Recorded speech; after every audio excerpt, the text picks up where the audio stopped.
El humo llenaba la casa comunal cuando Holger pronunció las palabras que destruirían para siempre a su esposo. Su voz cortó el aire cargado como una cuchilla. Se viste como mujer, mostrando su pecho como una nodriza. El silencio que siguió fue más pesado que el martillo de Thor. Thorvald, sentado junto al hogar, sintió cómo la sangre se le helaba en las venas. Una camisa rota había expuesto accidentalmente su torso aquella mañana, y ahora esas pocas pulgadas de piel se habían convertido en evidencia legal de afeminamiento. Bajo las leyes vikingas, esto no era una burla matrimonial, era una sentencia de muerte social. Dicen que el cuerpo no miente, y el de Thorvald contaba una historia que él nunca quiso escribir. Sus manos temblaron al intentar cubrirse, pero ya era tarde. Los hombres del clan evitaron su mirada. Las mujeres susurraron entre dientes. En esa sociedad donde una sola palabra, Ragr, podía justificar asesinato inmediato, Thorvald acababa de convertirse en un hombre muerto que aún respiraba. Ya no era guerrero, ya no era esposo, solo un espectro vagando entre los vivos. Y mientras las llamas danzaban en el hogar, todos comprendieron que habían presenciado algo más terrible que una ejecución. Habían visto cómo una sociedad convierte la intimidad en arma mortal. Esto no es la historia de una pelea doméstica, es la historia de una civilización que había weaponizado completamente la sexualidad, creando un terror constante donde cada gesto, cada palabra, cada prenda de vestir podía resultar en muerte social o física. Esta es la historia de los vikingos, el pueblo que convirtió el cuerpo humano en un campo minado. Para entender cómo llegaron hasta ahí, hay que volver a las casas comunales de Escandinavia, donde los niños no aprendían cuentos de hadas, sino códigos de supervivencia sexual. En el siglo IX, en los asentamientos de Noruega, Suecia y Dinamarca, nacer vikingo significaba entrar en una sociedad donde la sexualidad no era placer ni amor, era política pura y dura. Los niños vikingos crecían escuchando no canciones de cuna, sino listas de insultos que podían matarte. La palabra ragr, afeminado, no era solo un insulto, era una acusación legal que justificaba la venganza de sangre inmediata. Si alguien te llamaba ragr en público y no lo matabas inmediatamente, perdías todo derecho a existir en la sociedad. Tu familia te repudiaba, tu clan te desterraba, tus propios dioses te daban la espalda. Pero ragr no significaba simplemente homosexual. La definición era mucho más amplia y perversa. Significaba cualquier hombre que mostrara comportamientos considerados femeninos. Llorar en público, tener una voz demasiado suave, mostrar el pecho desnudo accidentalmente, incluso caminar con demasiada gracia, podía convertirte en ragr. Era un concepto tan amplio que cualquier hombre podía caer en él en cualquier momento. Los padres vikingos no enseñaban a sus hijos a ser fuertes para protegerse de enemigos externos. Los enseñaban a ser duros para sobrevivir en una sociedad que había convertido la vigilancia mutua en deporte nacional. Cada familia espiaba a las demás, cada vecino buscaba signos de debilidad en los otros. Cada comunidad participaba en un teatro colectivo de hipermasculinidad donde el miedo era el director de escena. Las niñas también aprendían temprano que su cuerpo no era suyo. Desde los 5 años, las madres les enseñaban que eran úteros con patas, futuras máquinas de hacer guerreros. Su sexualidad tampoco les pertenecía. Era propiedad del clan, del esposo, del sistema. Pero, a diferencia de los hombres, ellas tenían un arma secreta. Podían destruir a cualquier varón con una sola acusación de ragr. En las sagas islandesas se documentan casos de mujeres que usaron esta ley como arma de divorcio. Si tu esposo te golpeaba, te violaba, te humillaba, no podías divorciarte por esas razones. Pero si podías acusarlo de comportamiento afeminado y había testigos, tenías derecho inmediato al divorcio y a conservar toda tu dote. Era una de las pocas formas de poder que el sistema les concedía a las mujeres, y muchas la usaron sin piedad. La pubertad vikinga no llegaba con simples cambios físicos, llegaba con un peso existencial.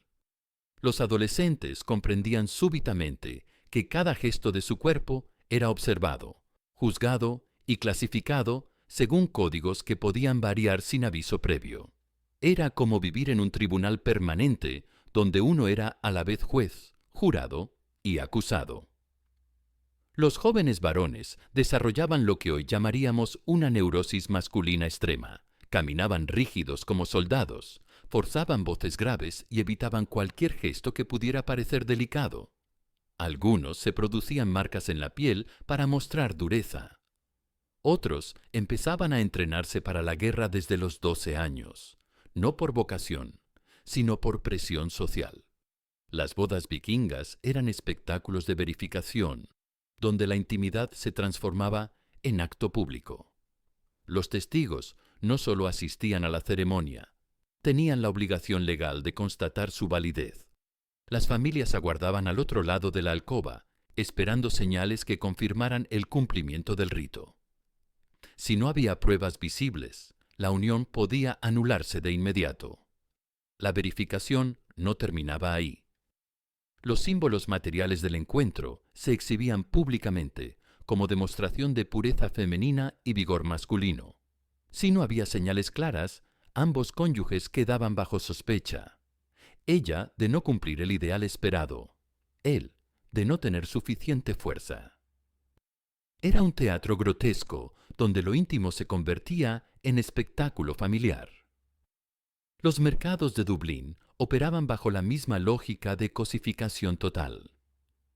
Los comerciantes vikingos ofrecían personas clasificadas según su supuesta utilidad: jóvenes para alianzas políticas, mujeres para trabajos forzados, hombres para tareas privadas de quienes podían costear tales lujos. El cuerpo se trataba como mercancía y la vida humana como simple moneda de intercambio. Ibn Fadlan, el diplomático árabe que describió las costumbres vikingas en el siglo X, narró escenas que estremecieron al mundo musulmán. Comunidades enteras participando en rituales colectivos durante festivales religiosos, castigos públicos presentados como entretenimiento, niños presenciando actos de violencia como si fueran espectáculos deportivos. Los dioses vikingos no eran modelos de conducta moral, eran endosos divinos para la brutalidad sistémica.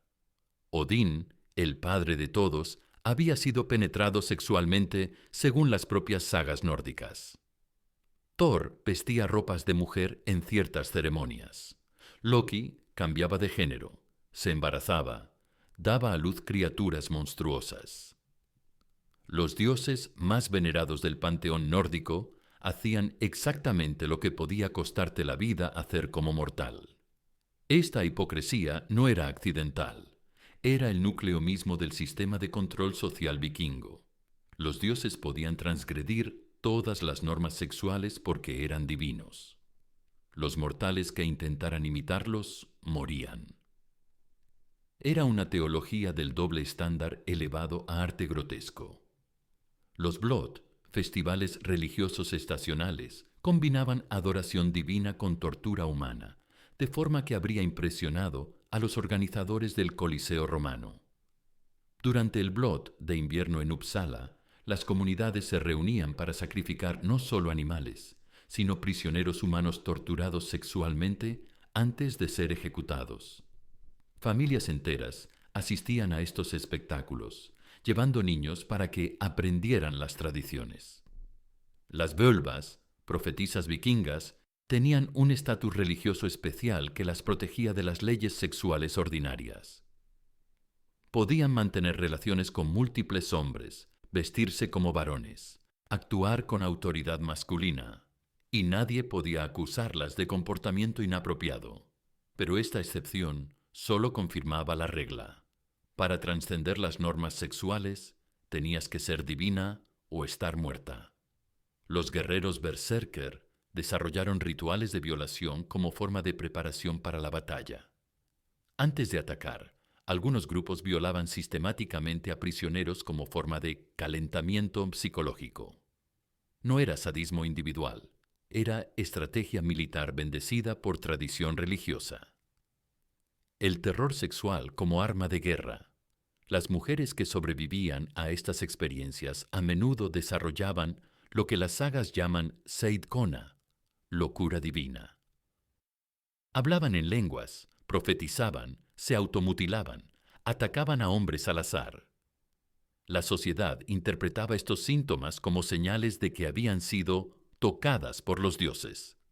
En realidad, eran síntomas de trauma masivo sistémico. La expansión vikinga por Europa no fue solo conquista militar, fue la expansión de un sistema de terror sexual que infectó cada territorio que tocaron.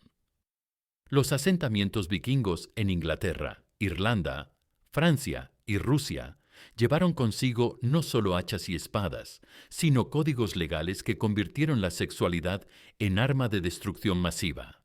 En los monasterios irlandeses que saquearon, los vikingos no solo robaban oro, secuestraban monjes para venderlos en mercados de esclavos, donde su condición de célibes los convertía en mercancía especialmente valiosa.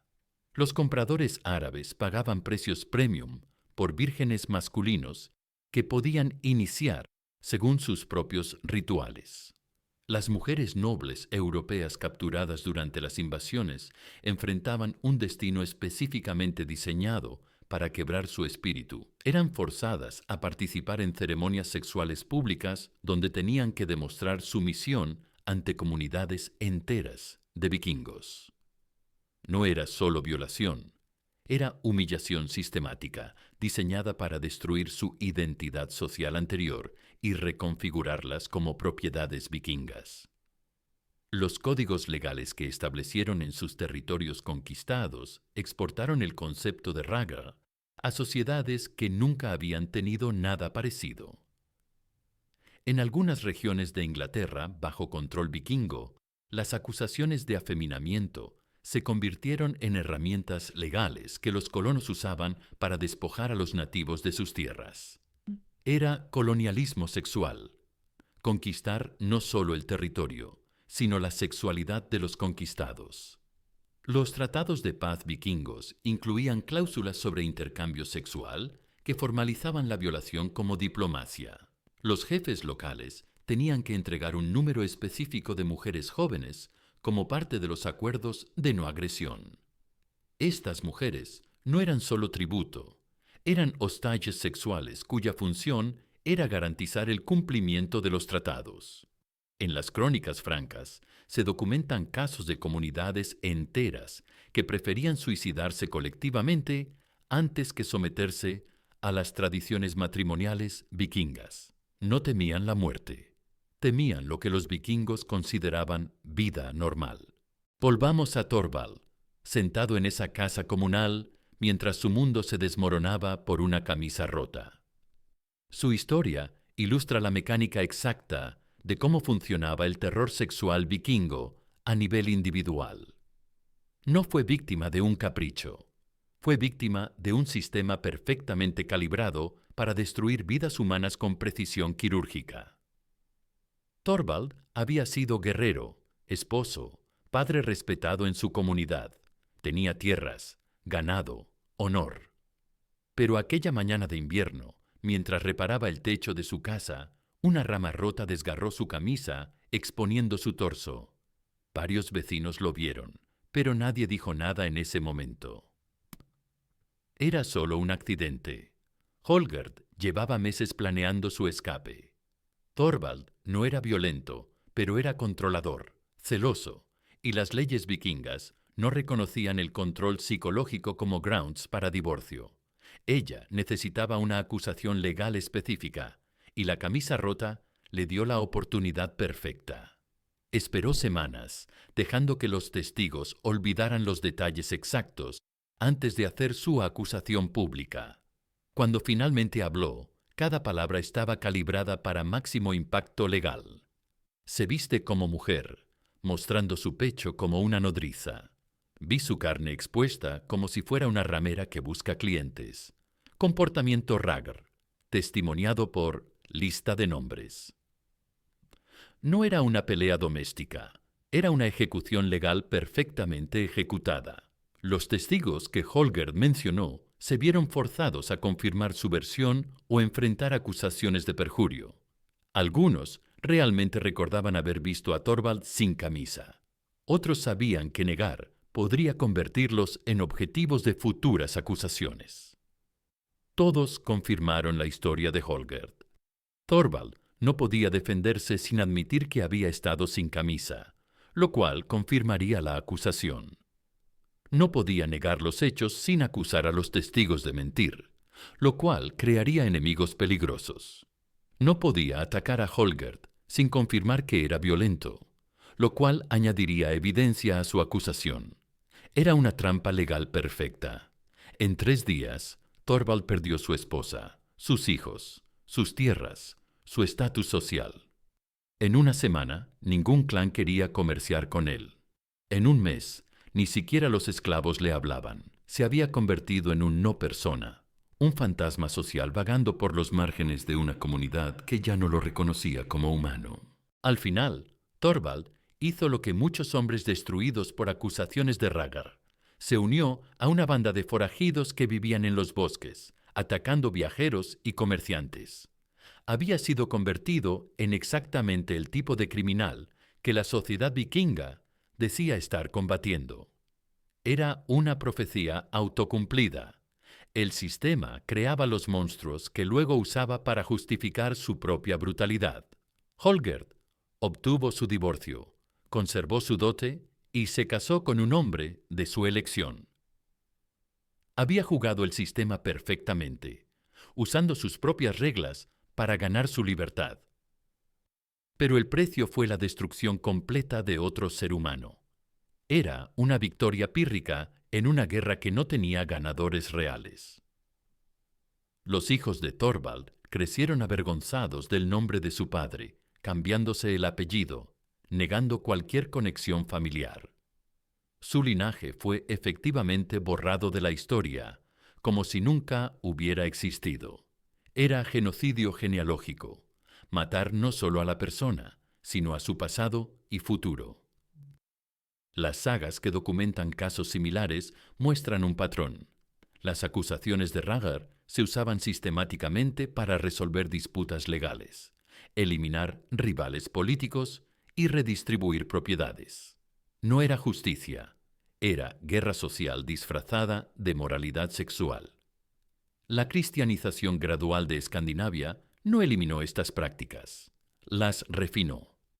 Los nuevos códigos legales cristianos mantuvieron prohibiciones contra el comportamiento afeminado, pero añadieron nuevas categorías de pecado sexual. Era como actualizar software malicioso. Mismo virus, nueva interfaz. Siglos después, cuando los arqueólogos excavaron cementerios vikingos, encontraron evidencia física del sistema de terror sexual, esqueletos con marcas de tortura sexual ritual, fosas comunes llenas de cuerpos torturados antes de la ejecución, entierros especiales para víctimas de acusaciones de Ragnar, que habían sido desterrados hasta de la muerte. En los museos de Oslo, Estocolmo y Copenhague, estas evidencias se exhiben con placas que hablan de rituales religiosos complejos y estructuras sociales sofisticadas. Lo que no dicen las placas es que esos rituales eran torturas sistemáticas, y esas estructuras sociales eran máquinas de crear sufrimiento humano. Los descendientes modernos de los vikingos han romanticizado esta historia, creando una mitología de guerreros nobles y mujeres fuertes que ignora completamente la realidad del terror sexual sistémico. Es negación histórica a escala industrial, convertir genocidio en fantasía, transformar trauma en entretenimiento. Y aún hoy, en sociedades que se consideran civilizadas, vemos ecos del mismo patrón.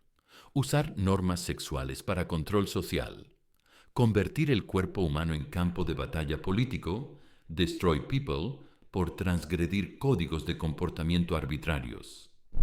Los métodos han cambiado, pero la mecánica básica permanece intacta, porque hay sociedades que nunca aprenden las lecciones de su propia brutalidad. Solo perfeccionan nuevas formas de disfrazar la violencia como tradición. La historia de Thorvald no terminó en esos bosques de forajidos. Terminó en cada hombre destruido por acusaciones falsas, en cada mujer forzada a weaponice su sexualidad para sobrevivir, en cada sociedad que confunde control con civilización. Esta no es la historia de una cultura antigua y primitiva. Es la historia de una advertencia que aún no hemos escuchado. Cuando una sociedad convierte la intimidad en arma política, todos se convierten en víctimas de sus propias armas. Sin honor, sin justicia, sin humanidad. Solo supervivencia en un mundo que había convertido el amor en terror y el terror en ley. Así mueren las civilizaciones, no con invasiones externas, sino con la implosión de sus propias contradicciones. Los vikingos no fueron conquistados por enemigos más fuertes. Fueron devorados por el monstruo que ellos mismos habían creado, o una sociedad que ya no podía distinguir entre proteger y destruir, entre civilización y barbarie. Y si esta historia te estremece, compártela. Porque solo cuando reconocemos la capacidad humana para normalizar la brutalidad, podemos empezar a desmantelar los sistemas que aún la perpetúan.